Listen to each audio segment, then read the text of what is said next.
I'm Bob Brill. He's Eric Kramer. Welcome to Kramer and Brill, a fantasy football podcast and now a video cast as well. You can hear the podcast wherever you get your podcasts. You can also see the video cast on YouTube by going to my Bob Brill YouTube channel, where we're finding the links for all of this at kramerandbrill.com. That's the easiest way. It's finally here, week one of the NFL season. As we have in the past, we'll go game by game, starting with Thursday night's game to kick off the season. Cowboys at Bucks, a comeback by Dak Prescott seems in order. I like him. I like both Zeke Elliott. I like CeeDee Lamb. Amari Cooper's a start as well. I actually like Dak over Tom Brady this week and in week one. Dak has something to prove with his wheels, I think, as well as his arm. Eric? Okay, let's just get this one thing straight. Tampa Bay, not the Cowboys, won the Super Bowl last year. That's true. They were unbeatable down the stretch. And I don't know. I don't see this. So if you look at games as possible blowouts, one way or the other, only the Bucks are going to possibly blow out the Cowboys, not vice versa. That's true. No, and so Dak hasn't played a snap in the preseason. He had a shoulder go from a mild, that kind of hurt a little bit, to keeping him out of every practice in the preseason and games. So I don't see where the Cowboys are all of a sudden, what they do offensive line-wise to all of a sudden get back Ezekiel Elliott to be relevant. Nothing. So they haven't played at all in the preseason. There's nothing here that says the Cowboys have a chance fantasy-wise. I think Brady and the Tampa Bay offense will go off like they look like they were doing pretty much every preseason game.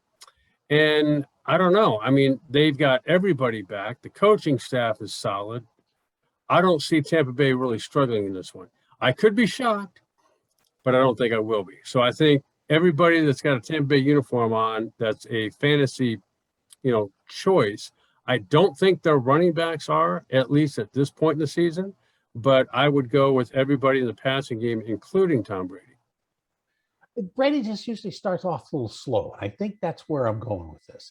And all right. I'll give you that. But consider that the way he finished off the second half of last season.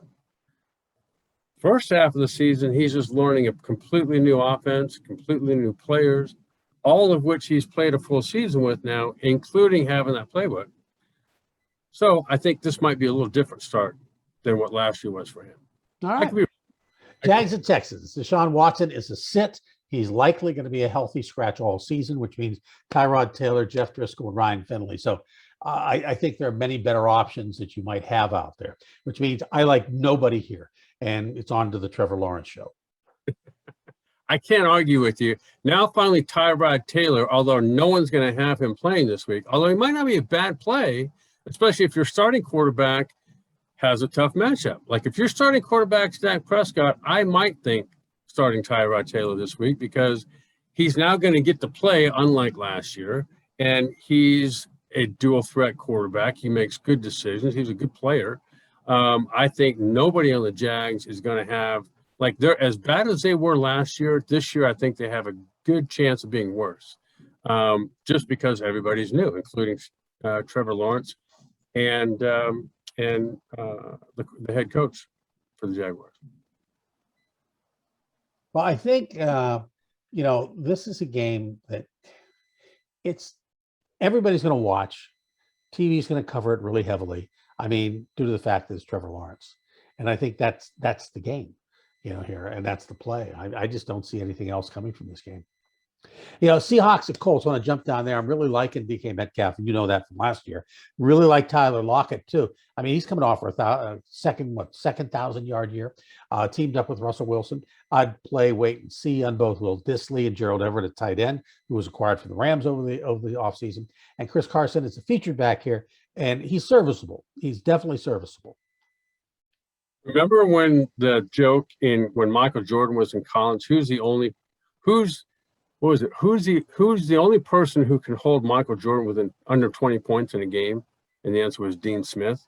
Mm-hmm. That's what I think when it comes to Seattle's offense. The only one that can hold them back is Pete Carroll. Yeah. Because obviously through the air, they can do whatever pretty much they want to do. But if you take the long range view, where Pete Carroll wants to be at the end of the season is a good balanced attack, which for them is going to be a good running game with Chris Carson, great defense, and then plays by Russell Wilson, but not 50 throws a game.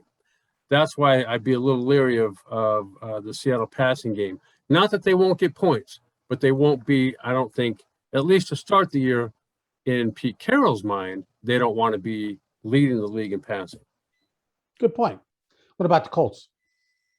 The Colts I like, but because Carson Wentz is such a huge question mark, I think their roster is built to contend for not only the division against the Titans, but work their way into the playoffs. And they have the roster to go all the way or compete for the Super Bowl. But the big question mark is Carson Wentz. And because he broke his foot, he was going to be out indefinitely, 5 to 12 weeks. And that he's back playing right now, hasn't gotten any work in the preseason with a brand new team. I know he's back with Frank Reich as the head coach, who was his offensive coordinator, quarterback coach with the Eagles. I still think it's going to take him some time. So I don't really like, and I think T.Y. Hilton, right, is out to start the year. IR. So, yeah, I don't know. Other than Jonathan Taylor, I know their offensive line is solid. And maybe Carson Wentz could offer them something in the play action game so that their running game is effective, which I think it will be. So Jonathan Taylor, I think, could be a play here. Yeah, with TY out, the guy I like here is Michael Pittman. It's second year for him, and USC wide receiver. I think he's going to have a breakout. I mean, I think by midseason, Michael Pittman, depending on Carson Wentz, could be a wide receiver one. I really do. I agree with you. He had a solid year last year with Phillip Rivers, who was on his last year. But like I said, to start the year, no, I would be leery just because of Carson Wentz. Jets at Panthers. Zach Wilson era begins here, but I see a rough outing for him against the Panthers D. That means I sit Corey Davis. I like Tevin Coleman for at least a flex play, and keep an eye on the injury reports for Michael Carter, the rookie running back. If he's healthy, he's worth at least a flex. Yeah, I'm in love player-wise with Zach Wilson. And so whoever he's throwing to, which is Corey Davis, I think there's no reason to expect they wouldn't continue that. But chances are nobody's going – if you've got Zach Wilson, chances are you're going to have somebody else who's more established as your starter. So I would probably play, given the matchup, probably that guy. And the Panthers have a solid defense. So I think on the other side, though, the Panthers offensively, hey, this could be just the change of scenery that Sam Darnold's looking for. And they've always played well, sort of running the ball, good defense. And as long as he doesn't make mistakes, which unfortunately for him, he was prone to do as a New York Jet, he'd be somebody I think my first reaction, my gut instinct would be to be patient. Let's see how he does the first 2 or 3 weeks, and albeit it is a Jets defense he'll be playing, but I if I had better options, I'd probably play the better option this week. I think you're right there. And the thing is, they are playing at home. He does have something to prove against the Jets, but he's not playing in New York, which is going to be a bonus there, I think. Vikings at Bengals. It all begins with Kirk Cousins and ends with Dalvin Cook and a little Adam Thielen thrown in between. I love Cousins here. Definite starts. Thielen and Justin Jefferson should be strong plays if there are no injury issues. Now, there was some question marks going into the last couple of weeks, but Irv Smith, he's out on IR, so he's not even in the mix at this point.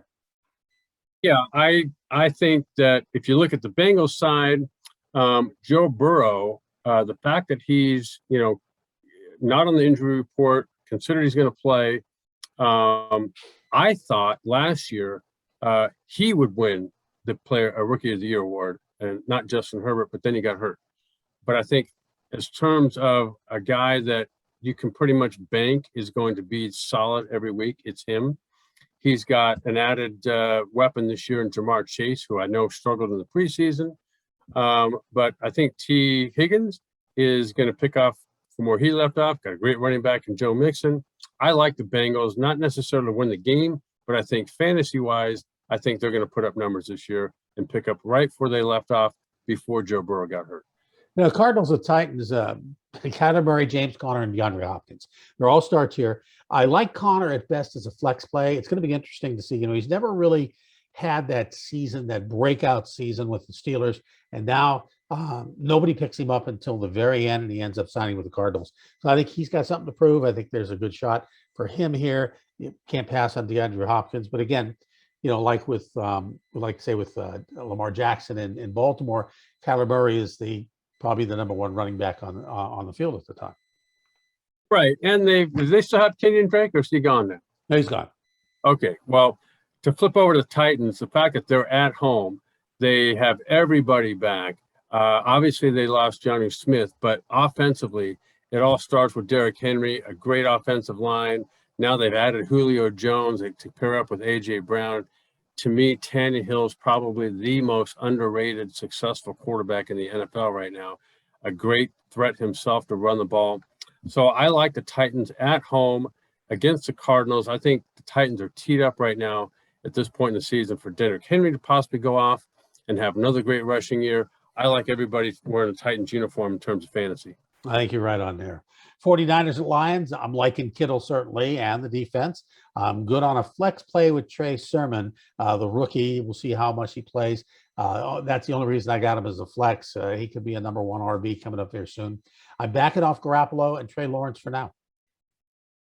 Well, I don't know if I'd back off Garoppolo. If it's me, I'm not sure I would have him. I'm not sure I would have drafted him, only because you don't know if he's going to finish the season as a starting quarterback. Right. But in terms of him being effective this week, he's never not been effective. I mean, there's been very few games where he's not come through, and he's done a great job at winning games.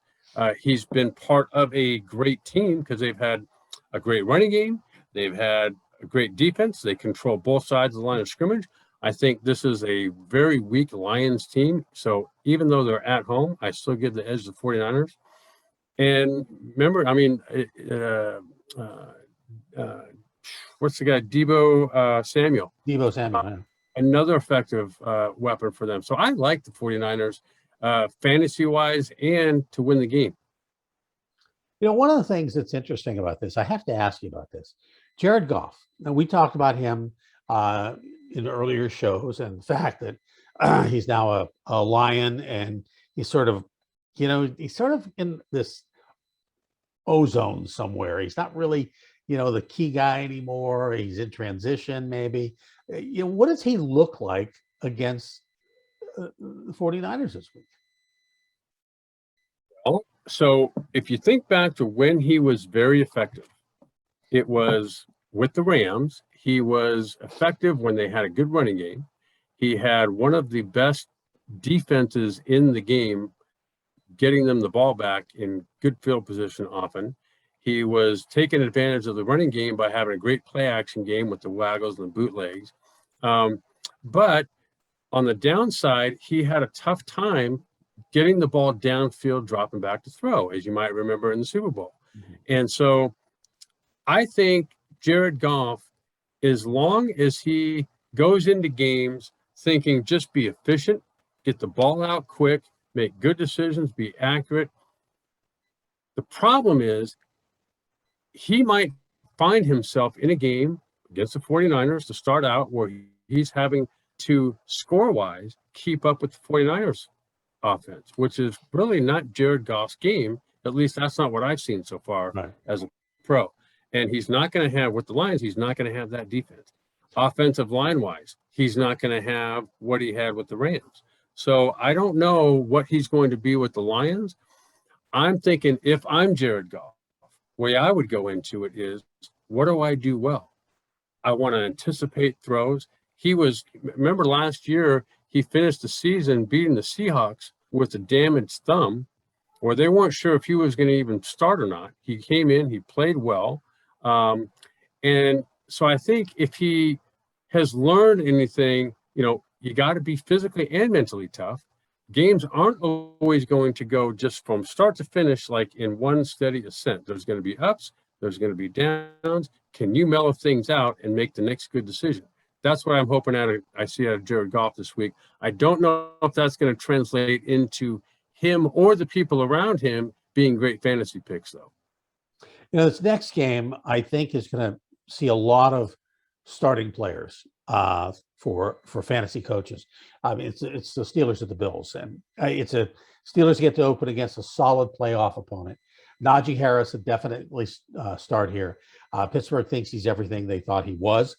I like Ben here, but be careful. The O-line's new, untried against the Bills. This could be a bad move. Now, if you have I'm starting for sure, but you have to kind of really look at this with an eye of where they're playing and everything. If you have a competent backup here, I'd make the move. I would put in somebody besides Ben if you have a competent backup. Same with Claypool and Smith-Schuster. I do like Deontay Johnson every game. He's not my favorite guy on this team, but he's going to get the ball. Ben loves him. And the D also solid, so I would start that. I'm surprised, even though you've got Jack Ham up behind you, I'm surprised you did not wear your Jack Ham jersey this morning. So I look at it a little differently. I am wearing black. I know. I did notice that, but without the gold. But I will say this, though. The Bills defensively are legit. And everybody talks about their offense and how they've progressed, and they have. And that's why I think it would be tough for me to, like you mentioned, I'm not sure I would start Najee Harris if I have him, because I think the Bills are that good defensively, and the Pittsburgh Steelers offensive line doesn't look, at least yet, that they've answered the questions that they were trying to overcome last year. And that's they haven't being able to run the ball, right?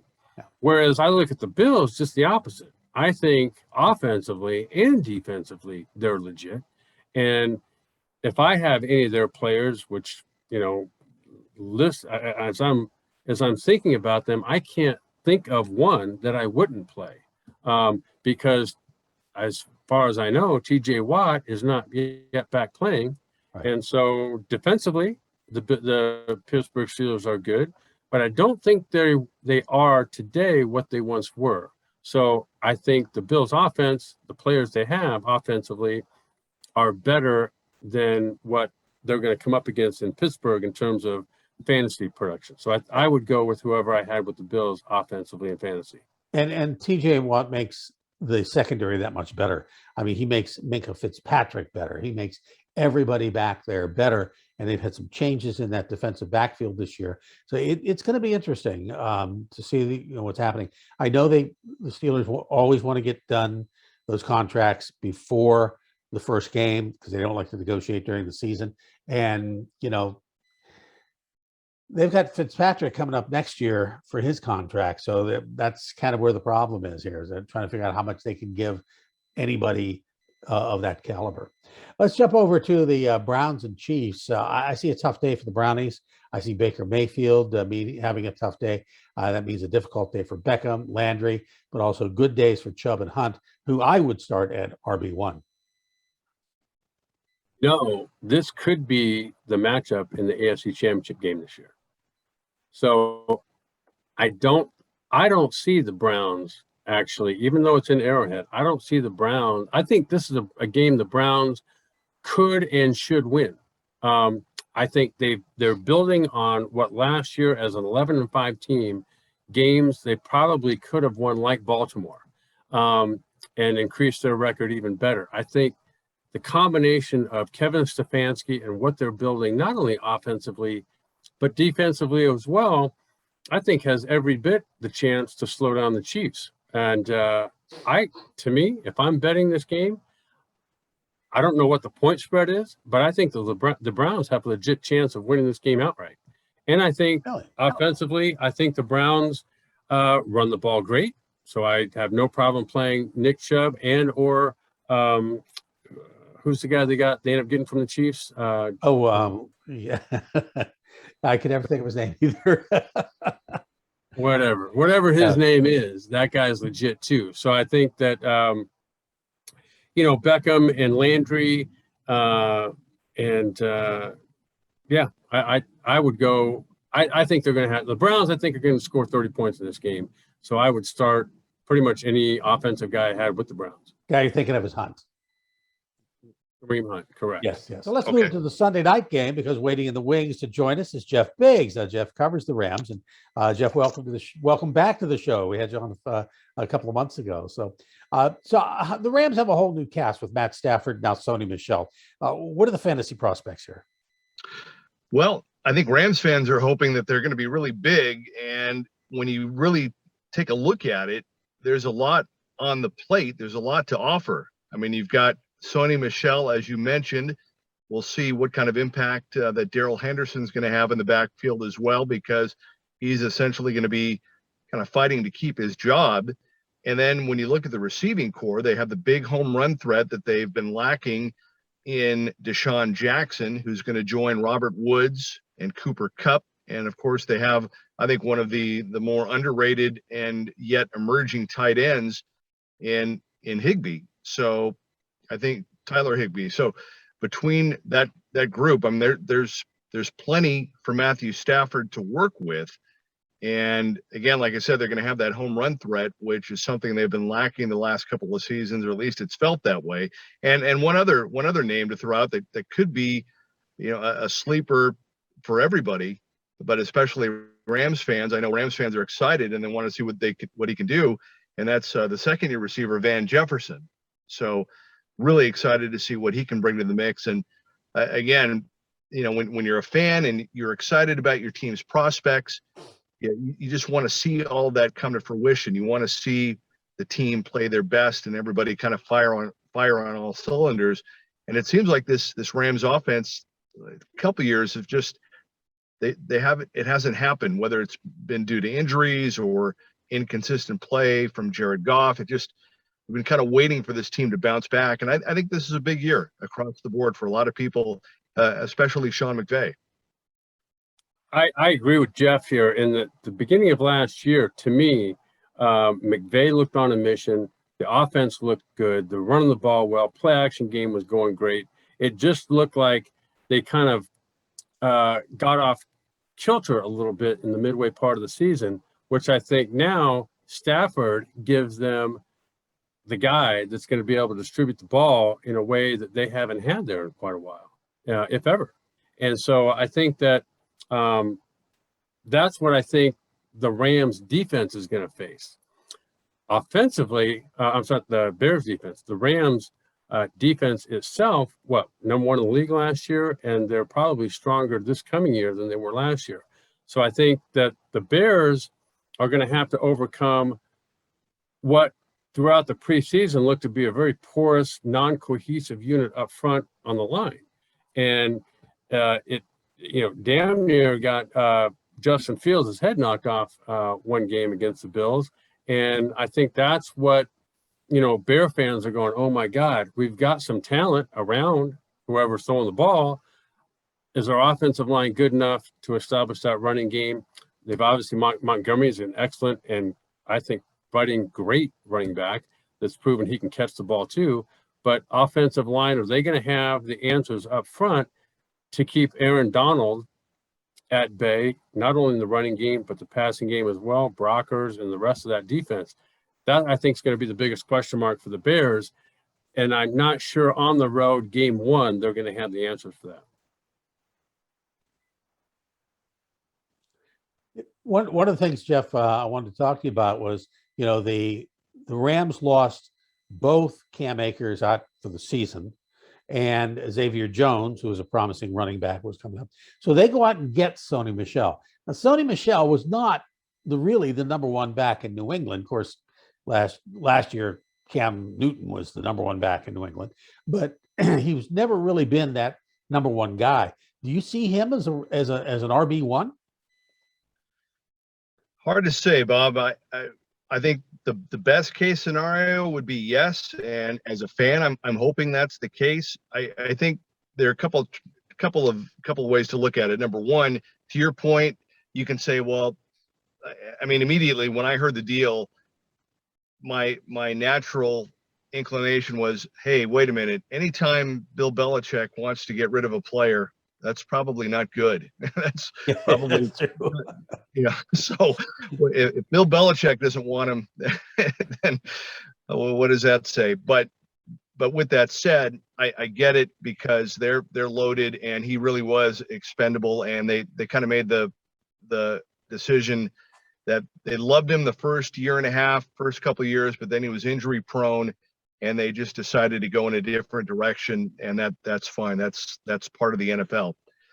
Best case scenario, though, I mean, the one thing that I do look at it, Bob and Erica, from a positive side is that he is in the final year of his contract. He's playing for his career at this point. He's going to have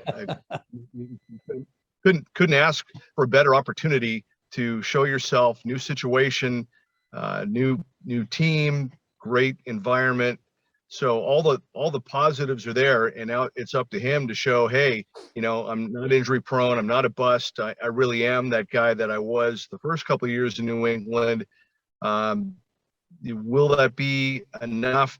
The one thing, he's not really I wouldn't call him a pass catching running back by any means, and that really wasn't Darrell Henderson's strength either. It isn't his strength either. So that's going to be, we'll have to kind of keep our eyes on that. But yeah, to your point, I think he's going to have every opportunity to be the guy. And I think that's, he's a Georgia running back. We know how Les Snead likes those Georgia running backs, and the Rams running back coach was his coach at Georgia. So all those things kind of line up in his favor. Hopefully he can prove it on the field. Well, Jeff, we want to thank you for joining us. And if you had to pick a player in this game for fantasy, who would it be?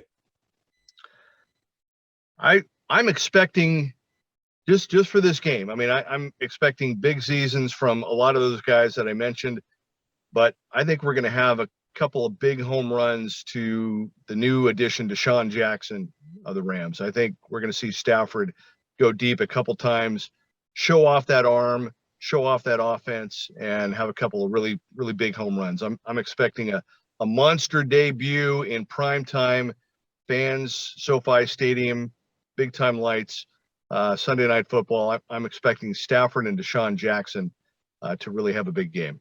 Well, I hope so, because I got season tickets for the Rams, and I still haven't sold my Bears tickets. So we got a few days. This is like Tuesday. We're recording this, so I still need somebody's got to step up big time.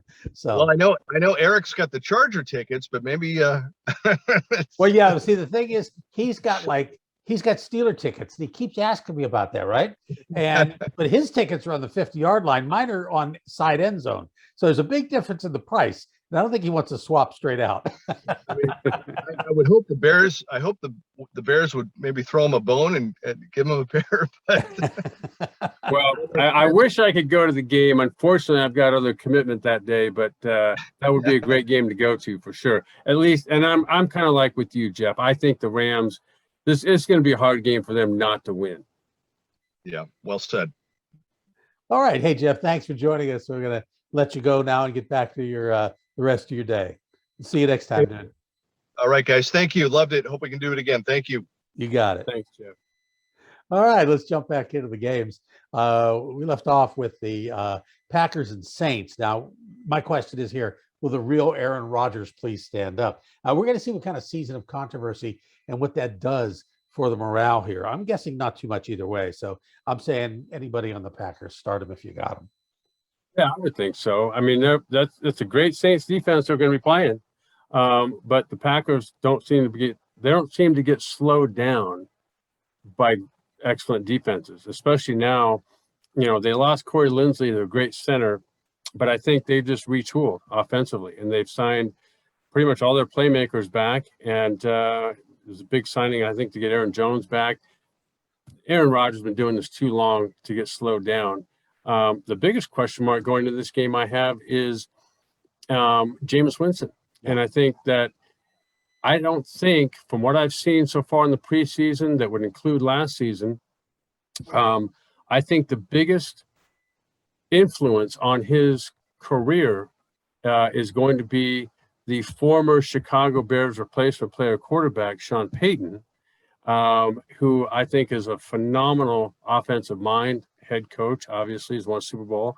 And I think his influence on Jameis Winston is going to eliminate a lot of the decision-making process that got him into he would make one bad throw, and then that bad throw, he seemed to try to overcome that one with another bad decision, and so on. I think that part's out of his game now. Whether they don't have Michael Thomas to start the season, but I think they've got other depth as well. They got Alvin Kamara. They've got options. And, I think the play calling of Sean Payton is going to make up for and provide a nice path for Jameis Winston to excel in a way maybe professionally he hasn't yet. I think in this first game, they're probably going to lean heavily on Kamara, maybe a little bit Latavius Murray as a spell. Because with Michael Thomas out, I just don't see him having the weapons that he would need getting his feet wet in this first game for them. So I think Kamara is a big play here. Yeah, I agree with you. But I think if looking at Jameis Winston in the preseason, I see him now getting off of the number 1 guy and onto the number 2 guy and 3 guy in a way that shows me kind of like Justin Fields. He's now reading the defense. He's making accurate throws. He's placing the ball in a position where it's appropriate. Like if you want him to keep running, he puts it out front. If you want to hold him up because of the defender out front, he holds him up. He does things that good quarterbacks do. And that's why I think Jameis Winston, whether Michael Thomas is playing or not this week, I still think he'll make good decisions and get the ball to the right guy, whoever that right guy is. Broncos at Giants. We know the defense is good on the Broncos, so I'm going to leave that alone. If you got him, you start him. Jerry Jeudy tops the list of starters on offense, along with Javon Williams, a rookie running back. Rest of the team, to me, really pedestrian. Possible flex plays for Tim Patrick and Melvin Gordon, and we already discussed the Teddy Bridgewater situation. So, tell me a little bit about what your thoughts are on this one. Well, I like the fact that Teddy Bridgewater came into the Broncos where everybody's talking about, who's the quarterback they drafted the last couple of years out of Vanderbilt. Missouri, Drew Lock. And so Teddy Bridgewater comes in kind of as an afterthought from Carolina, yet he's the guy that ends up winning the job. And you give him the weapons that he's now probably never had before with guys like Jerry Jeudy and some of the other weapons they have offensively. You back him up offensively with a great defense the Broncos have. Now I think Bridgewater gives them that guy that they don't have to be great offensively. They just don't have to lose the game. You can stack up first downs, play field position, have your occasional big play, have sustained drives that result in points, whether they be touchdowns or field goals, and you've got a good defense to rely on. I like the Broncos. Even though they're on the road, going to be playing in New York against the Giants, I think the Broncos have, their guys on the hot seat this year coming in, Vic Fangio, who's a great defensive mind. And I like the Broncos to win the game, and I think that Teddy Bridgewater gives them that steady, consistent. He's not a quarterback who athletically looks to run. He looks to extend plays to pass the ball, and that's, I think, part of what makes an effective quarterback. He doesn't get a lot of the fanfare that some of the other high number quarterbacks get, but I think he's definitely, I'd say, more than serviceable. I think he's a solid B as a quarterback on a team that's going to make him look like an A. So Daniel Jones and Barkley, they good plays this week in your mind?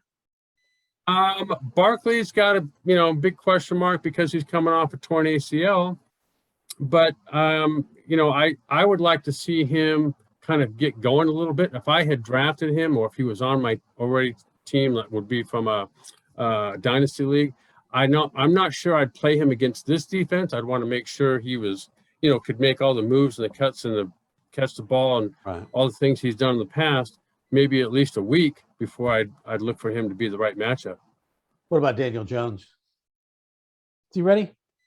I think, he's one of those guys that can air it out with the best of them, but he can also be the guy that comes out of the game with 3 or 4 picks and has made some poor decisions. And I think as a guy that if he starts out well, gets 2 or 3 games underneath his belt, and he looks like, okay, now he's finally maturing into the decision maker, Daniel Jones, rather than just the athlete, the guy with an excellent arm. I think I would hold out a little bit with Daniel Jones if I had another guy that I could play in place of him.